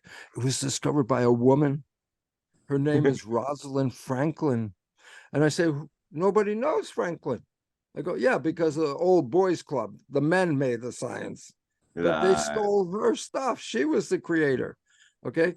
But in Francis Crick in 1958, he said information only flows in one direction: DNA, RNA, protein. That's the thing you learn in school. I say, why is this important? Because we are the protein. And it says, but the information only goes from the top to the bottom. It says, then we as protein, we can't change our DNA. That was the belief. And that made us victims because it said, no, the DNA controls you. And I say, was this a scientific paper? No, it was a suggestion. It was called a hypothesis. Did they test it? No. Everybody just said, oh, that sounds true. And since what, 1958, they're teaching the same thing. Genes control life from that paper. I said, that was never a scientific study from day one. Nobody ever studied it. And with epigenetics, the whole thing is gone. And that's why we have to change the whole belief system. Epigenetics, you're not the victim of the genes, you're the master of the genes. But if people believe they're a victim, then they'll get sick because they believe they're going to get sick. So you got the answer, Vedo? Yeah, but like if all of you all come together and you all put it out to schools, I'm sure they'll consider it because all of you are scientists. Well, this is time for, guess what? Evolution. This is the chaos, why the world isn't working right, because what we have been doing does not work. This is why we're facing the world of chaos everywhere. And it says, you want to change the world, then you have to change the belief system. And I say, well, then you can't use the old belief system. I go, yeah, That's the point. So the old belief system, if you keep passing it on, you're just making more victims. It's time for the new belief system, and it's the new science, because So it's we'll time take, for the kids to yeah. become powerful. Because if we program them to be a victim as a child, they'll be a victim their whole life. And it's the children that need the best education right now. And this is where the parents are very important, because if you're teaching your child that, oh, you're not that good, you don't deserve this, who do you think you are, like parents do? I say, well, then you're not helping. You want to be the best parent? Here's what you tell your kids. You're the smartest, most intelligent, the most beautiful, the most powerful person on this world. You can do anything that you want to do. I go, Beautiful. kids get that message. If the kids get that message, they grow up being powerful. Yeah. But if they get the message they're a victim, they grow up being a victim. And this is why the education in schools has to change. And if it doesn't, we're just going to make more victims every year. Yeah, great. So first of all, very thankful and gratitude to you for being with you. Just few tips you said. First one, the affirmation, visualization, and gratitude journal for children. So what are the tips to program the kids in 0 to 7 years in the positive manner? Because It's the that's only, listen, when a baby is in somebody's arms, it's a newborn baby. And they say, oh, the baby doesn't know how to speak or anything. It's like it's not there. And I go, no, that baby's brain is recording from before it was born. And that if you're holding the baby and you're talking about, oh, the baby's got a problem, I say, that baby has just recorded what you just said. That the baby, even before it's born, is recording behavior because it experiences the mother's behavior and downloads that. So the only way out is to make sure everything you say to that child is positive and powerful, that you're a powerful person. You're a creator. You can have these things. That's how smart you are. But when you say, you're not that smart, I say, oh, now what have you done? You've made them a victim. I say, no. So what we just said, and this is the most important part of it, is always, always give the child the most positive thing you can think of. And don't talk, even if it's an infant, a small little baby, you have to understand that baby is recording. It will use that information later. It's not useful right now, but after age 7, what it heard is a program. And that's why, as a parent, it's very difficult, because I say, let's be conscious parent. I say, what's conscious parent? Oh, you're using your creative mind to create a creative child. I go, but we only are using that mind 5% of the day. So even the parents that are saying, I am a conscious parent, I say, 5% of the day, maybe you are. The rest of the day, you're going to play the program and pass it off to your children. And I'll give you one important fact about that, and that is this. We always say cancer is due to a gene. There's no gene that causes cancer. That is a scientific fact. There's not one gene. You have this gene, you get cancer. Genes don't cause cancer. They're correlated. The English word correlated. They're connected with the cancer, but they don't make the cancer. Okay? So here's the story. What happens when a child is adopted into a family where there's cancer in the family? The adopted child will get the same family cancer, but the adopted child came from totally different genetics. So where'd the cancer come from? Programming. Cancer is a negative program. Self-destructive thinking causes self-destruction of the body because the thought is turned into reality. So it becomes really important as a parent. Every time you can think about it, all you do is talk about how beautiful the child is, how smart the child is, how powerful the child is, because that's the program. And then when they run their life, 95% is coming from what? I am smart, I am powerful, I am beautiful. I go, if that's where they're creating their life, they're going to have a beautiful life. And that's a simple part. Beautiful, beautiful, beautiful. Yeah. And that happens to be our anniversary today, by the way, Bruce. That's our partner, you can say. Yes. 35 Hello, years. darling. Hi. Hi. Thank you. Yeah. Yes. So wish you a very happy anniversary. And thank you, Bruce G, for coming here into the synergy. It's just wonderful.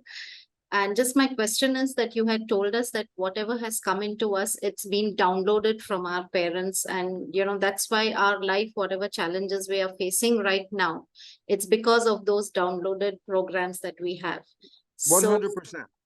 and you had even said that if we take a picture of love, then we create love. If you take the picture of fear, we create fear. But Yes. these downloaded programs, which are already there in our subconscious mind, is there an easier way and a faster way to remove these downloaded programs and reprogram with the positive ones? There are 3 ways to reprogram, only 3 ways. Okay. One of them is self-hypnosis. I go, what does that mean? I say, look, the first 7 years your brain was functioning at theta hypnosis. That's how you downloaded the programs. Every night when you go to bed, the vibration of consciousness is higher vibration. Beta is the thinking concentration vibration. Alpha is when you come home and relax. It's called calm consciousness. But the moment you fall asleep, the brain goes to the next lower vibration. I say, what's that? Theta. So I say, the moment you fall asleep, the brain is open for hypnosis. Why? Put some earphones or earbuds, play a program, a positive thing you want to be true, go to sleep. That's the best part. Why? It only works when you fall asleep. So you don't have to do any work. All you have to do is fall asleep. And the program will play, and it will play in theta and go into your subconscious while you're sleeping. That's called self-hypnosis. Number 2, Manoj ji put in there the same thing. He said, what? Practice. Make a habit. Make a new habit. Habit is practice. Repeat something over and over and over again. That's how you made a habit. Well, create the statements of what you want to be. I am a happy person. I am a happy person. You might not be happy at all, but I said, just keep repeating to yourself as many times, I am happy. I am happy. Your famous dialogue is fake it till you make it. That's a joke statement. I always laugh at that, because if you're not happy, how can you get happy? I say, well, then you have to fake you are happy. By what? Telling yourself, I'm happy. I'm happy. The program is repeated, then it becomes downloaded. That's how you make a habit. So after you repeat this for a while, one day you wake up and you don't have to say, I'm happy. The program is, I'm already happy. You woke up happy because the new program. So that's number 1 and 2. The third way is something very new. It's called energy psychology. I go, what's that? Super learning. I go, what's that super learning? A child under 7 only needs to hear something once and it'll memorize it for the rest of its life. A child under 7 downloads, boom, everything as fast as possible. I say, oh, if I can get into the behavior of a child under 7, then I can download new behaviors in minutes. I go, yes, you can rewrite a program in minutes if you get into the super learning state. And I say, on my website, which is very simple, brucelipton.com, brucelipton.com, under resources, there are about 25 or more energy psychology programs that you can read about, and a website you can connect to it. I changed my life through one called Psych K, PSYCH-K. I changed my whole life. And how long did it take to make these changes? Like the relationship problem. How come I couldn't get a relationship? Bad programming. How long did it take me to get new programming? 15 minutes. Wow. Why? I was put into a super learning state and then downloaded a new belief in 15 minutes and walked away with a new life. And this is important. There's an old saying called necessity is the mother of invention, meaning if you need to do something, then that will create it. Well, we need to change the thinking on this planet as fast as we can, because we're running into a serious problem on the planet. We're breaking the web of life. And I say, well, what do we need to do? Change our beliefs. I say, guess what? Energy psychology is the necessity, a way of changing these beliefs that you've had your whole life in 10, 15 minutes, walk away. You know, I couldn't write my book with my old beliefs because my subconscious said, if you write this book, your scientific colleagues will leave you, you know, they'll run away from you. So every time I tried to write the book, I get halfway through and it's like, it stopped. My subconscious program said, if you continue, this is bad. I changed the program, 15, 20 minutes. And then a few months later, the book came out completely. Why? It was my program that was preventing me from writing the book. It didn't take but 15, 20 minutes of reprogram to make that happen. Yeah. Just important, 3 ways. Let me just say again, 3 ways. Number 1, self-hypnosis. That's how you learn the first 7 years. Yes, Number 2, habit repetition of a new program.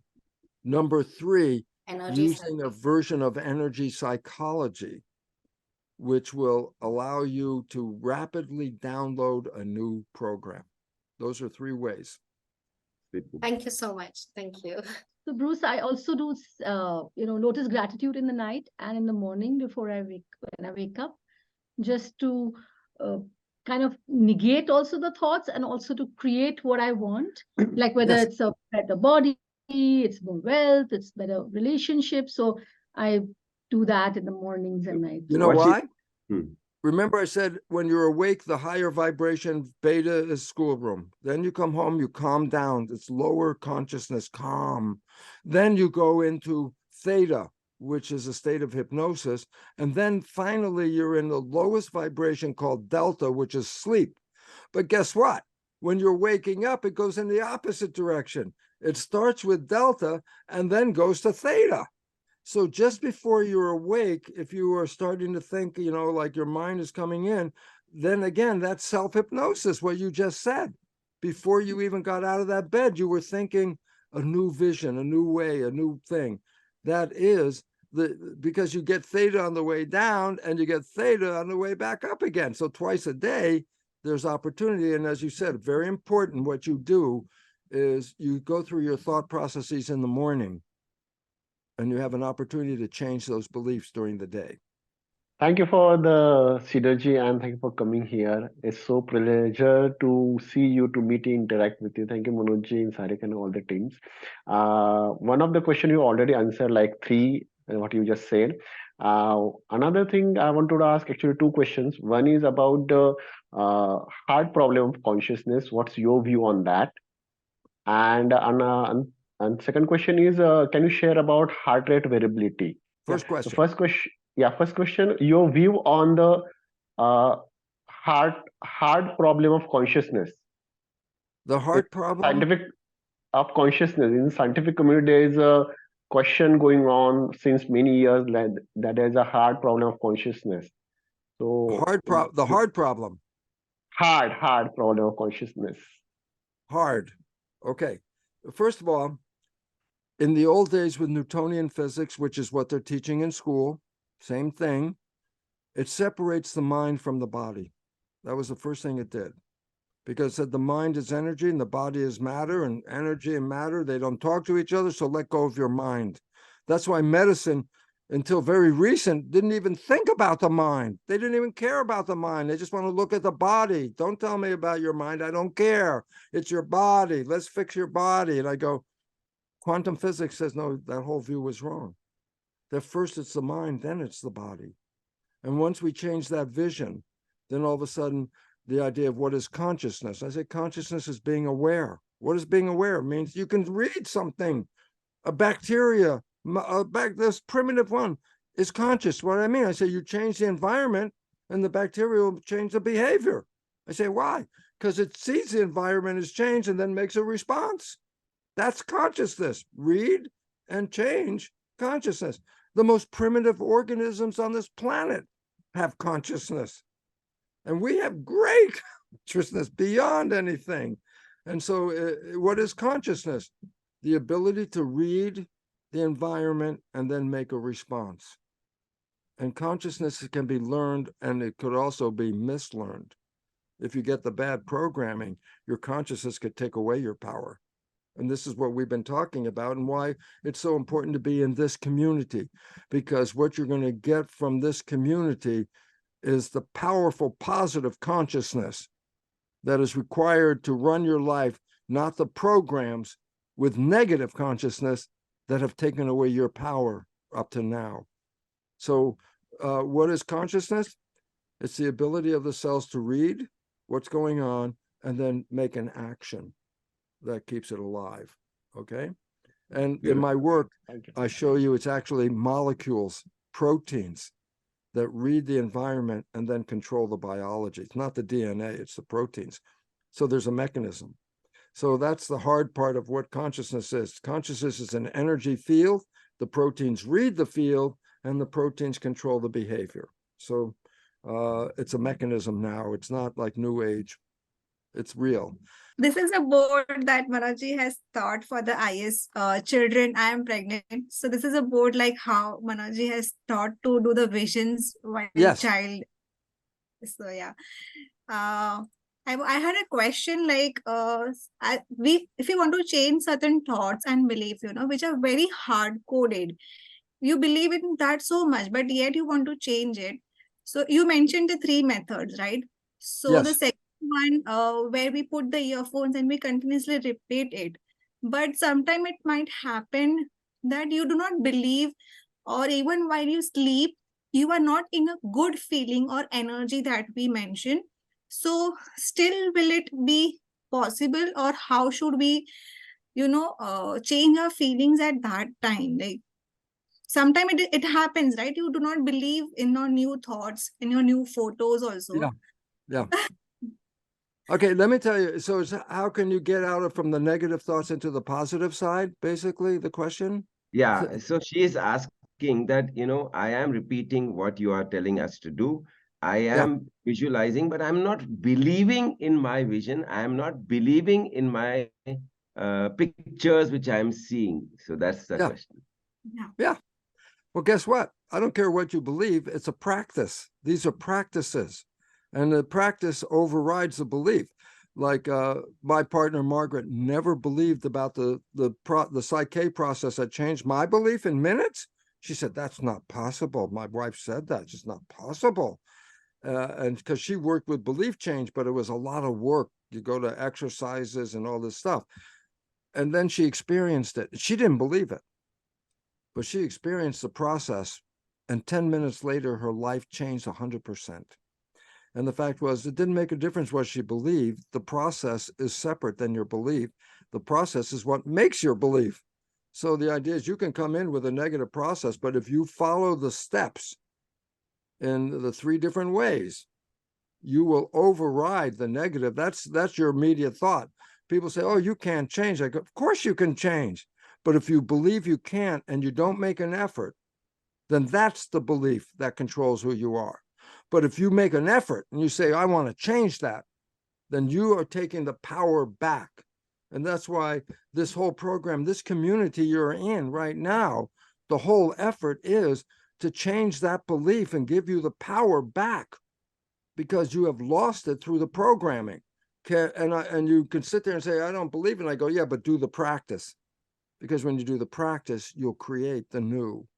And so it doesn't make a difference what you believe. It's the practice that will make the difference when you do it.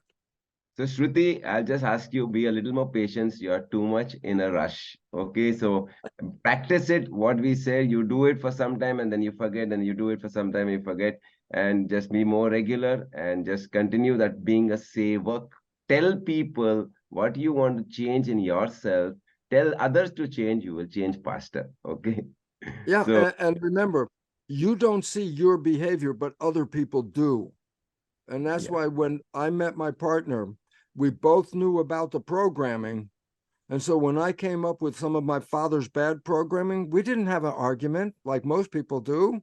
My wife, Margaret, would say, do you want that belief, or do you want a different belief? I said, what belief? She said, you said this. I said, oh, I didn't mean that. So then instead of an argument, we worked on change the belief. We cleaned up over time, a short time. Anytime a negative one came out of me, stop, change, and guess what? Well, that's why for 28 years, I'm still in a honeymoon, because My new beliefs, all of my new beliefs I programmed are the same beliefs of my wishes and my desires. So when I'm thinking and my subconscious is working, it's going to the same place I would go if I was just being conscious. So you put your wishes into your desires in your subconscious, it happens automatically. You don't even have to think about it. It's automatic once it's in the program. Beautiful. Thank you so much, Bruce. I think it was a lovely session. It was a pleasure to hear you. I was so excited to come to this session. And just one question I had is, as you increase your awareness, you're able to change your feelings and thoughts for, for a day-to-day activity things. But there are big shocks that comes in a life, there are big waves that comes. Yeah. And like today, I had two big waves in my life. I would not say a big wave, somewhere middle one. But I mean, I did able to change it. But if there are big waves, a big shock, how can one come out of it, soon? I mean, I do practice all of this. So I was, hence my awareness was much higher today. But still, if there's big shock, Yeah. Yeah. how will I change the feeling that okay, I'll give you, listen. Yeah. My life wasn't always really as good as it is right now. There was a time in the history where I would get mad at myself because I wasn't doing well. My laboratory experiments would go bad or something. I would talk to myself and say, "You're stupid. You're not that smart. What's wrong with you?" And I get mad at myself, and my own brain is going, "You're not that smart. You're not that good." And I was alone in the laboratory this day, and I ruined the whole day of experiments. I spent hours and it all got ruined. And at the end I was going, "Oh, you're so stupid. You can't do anything." And then I hear a voice, and there's nobody in the room. And I hear a voice, and the voice said, "Don't you have anything better to do than to listen to this stuff?" And I stopped, I looked, I don't know, the voice just came, right? And I laughed and I said, "Yeah, I'd rather go see a movie than yell at myself." So I had a newspaper. I looked at right there at that moment. I said, "I'm going to go to this movie." And I left the lab and I went right to the movie. And when the movie got out, guess what? I wasn't mad at myself anymore. The whole thing was gone. I stopped the program. I stopped the thinking. I changed the direction with consciousness. I could keep repeating the same thing. "You stupid idiot. You're not that smart. You always..." I could keep repeating that.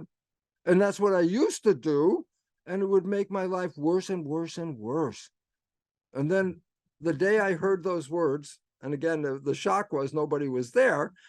I said to myself, "Oh, I could change right now. I could go do something else. I could go do something I want to do." And the moment I stopped thinking, the depression went away.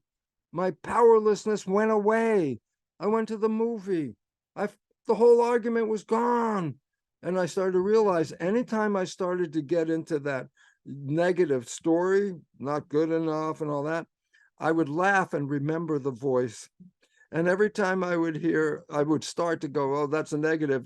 All of a sudden I would laugh, and then I would change, and I would just change the subject, just go to a different one. Guess what? The moment I changed the subject, I had control. When I let the subject go on, and, "Oh, you're an idiot, you're a jerk, you're stupid," it never went away. How did it go away? Beautiful. Think of something else. Stop Yes, thinking Anand. that. Anand. And that's how simple it was. Thank you so much, Manojji and Bhushan. What you just did was absolutely blew my mind away. I have one question to ask you, and this is related to your energy psychology, right? Yes. Are there places, if you can just a little bit elaborate? I did go to your site briefly. I couldn't find some material. Maybe I need to do more search, but can you elaborate on energy psychology? For example, can I, use energy psychology to learn all the Hindustani classical music in maybe say 15 minutes? Is it possible for me to do that? Well, I don't know about 15 minutes, but or ask differently. Maybe this is a different context. I give you another use case. Can I use? Are there places or are there energy exchanges which actually can change the way believe you can go to some consecrated places or things like that. I mean, that's my question related to energy psychology. If you can give 1 or 2 use cases, that will be helpful. That's the point I'm trying to try. Manoj, what summarize the question so Yeah. I can make a The quick question answer. is, he wants to know more about energy. The third way you said to change your habit, energy psychology. Where can he learn it from? That's what he's asking. Okay, my website, and I'll bring it back up again, brucelipton.com, has 25 or more energy psychology listing under resources where you can read about this, a short paragraph about that process. Here's another one, read a paragraph about it, and a website so you can go to the direct place and study and learn from it. It is one of the most important things in this world today because it is the rapid, fastest way to change your life is energy psychology, because it can rewrite a program you've had your whole life. 10 minutes, 15 minutes, walk away, different belief system. And it works. And I say that not only because my whole life is now because of that, but after lecturing for 30 or more years on this, how many thousand people have contacted me about how they took their power back, how they reprogrammed that mind. And once they reprogrammed it, how they became what they wanted to be. And that was what the choice is. You are a creator. The thing that gets in your way is the program. Can you change the program? Yes. If you change the program, then you create a whole new life. So you have to do something. You're not just going to wait. It'll get better if I wait. I go, no, you actually have to do something. And the 3 ways we already talked about are ways to do it. And when you do it, I can tell you from a person who couldn't find love for 40 years to be in a honeymoon for 28 years, I learned something. And I want everybody to learn it, because if everybody learns this and everybody lives the honeymoon, then the planet becomes heaven on earth, which is what my conclusion is you don't die and you go to heaven. You came here to create. You're a creator. If you're creating blah, blah garbage, that's because you're not using your conscious mind, using the program. Change the program and turn it into heaven on earth. If you've experienced love, that was the moment where you stopped playing the program. And I say, what happened to your life when you experienced love? I say, it turned into heaven on earth. And that was the point. Yes, Rupesh. Last few questions. Hello, Bruce. It's amazing. It's pleasure to hear you all through. I have a question. Like Yes. whatever, almost everything what you have explained for last 1.5 hour, it sounds very close to our ancient Indian philosophies, and and also I, along with my family, have started learning those things recently. Last couple of years, I'm in this culture. So, do you have any opinion? The question I'll ask, why I'm asking this question. Do you have any opinion on the way of life where we all should go back to the foundation which our ancestor laid down? And what could be the role of dhyana or meditation in our on our mind and consciousness? Because meditation was integral part of our ancient way of living. Yeah. And I've started recently in couple of years, and I have seen the benefits, of course, but still our mind always need validation. What the story is, India has the greatest history of consciousness of all the other civilizations. They're a very deep insight. That's why they're the leaders in quantum physics, okay? But also India has a lot of sickness in it. There's cancer all over the place. Cancer isn't because of genes. Cancer is just not living in harmony. So I say, in the land where the lessons were given to us, how many people are actually following those lessons? That's where the problem comes from. So the idea is, well, you're in the right community right now. The synergy community here is to say, look, we all had these. Look, when we introduced this thing, we had Guruji's the little pledge thing. Yeah. The pledge thing is exactly the information that you should be understanding. And if you go off of the pledge, you lose the value of this whole thing, and that you have that power. But people doubt it because, oh, if it was that easy, I wouldn't get cancer. I go, it is that easy. You don't have to have cancer. It's your program that causes cancer. No gene causes that. And so the idea is what? Change the program. I go, yes. Isn't that what the pledge is about? Look at the pledge and review it, because it's all about changing the program so that your life is running on a different track than the track you got programmed with. You were programmed to lose your power, because if you lose your power, somebody else is more powerful. I say, who's more powerful? I say, everybody's equally powerful. Then how come we have these powerful people here? I say, because they didn't get more power. They took away your power. You were powerful until they took away your power. And the day they took away your power is the day you lost your power, and they became more powerful, but they're the same power that you have. There's nobody with more power than what you have. The question is, are you using the power? Well, that's where the problem comes from. One last question, Amit, your last question. Yes. Yeah. So what is your one advice for parents, and what is your one advice for the children? My advice for the children? And what is your one advice for parents, and what is your one advice for children? Oh, well, I already gave my advice for the parent. That is this: your child is listening to everything you say and downloading it. If you say something negative, they download that. If you say something positive, they download that.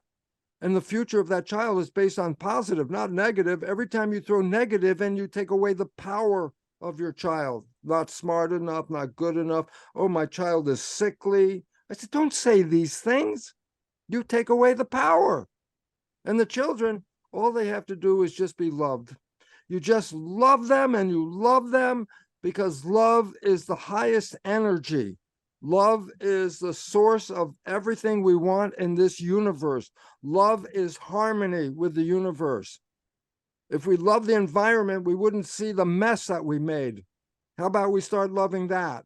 But loving the children first, because the children are the creators just as you are, but they came with a blank slate. There was no program.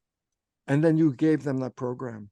Then all of a sudden I say, then you are responsible for a parent. The parent is responsible to do what? Make sure the children get the best programming of love and health and harmony. And you just keep repeating it. You're smart, you're healthy, you're powerful. And you keep repeating that. And guess what? That's how they got a program.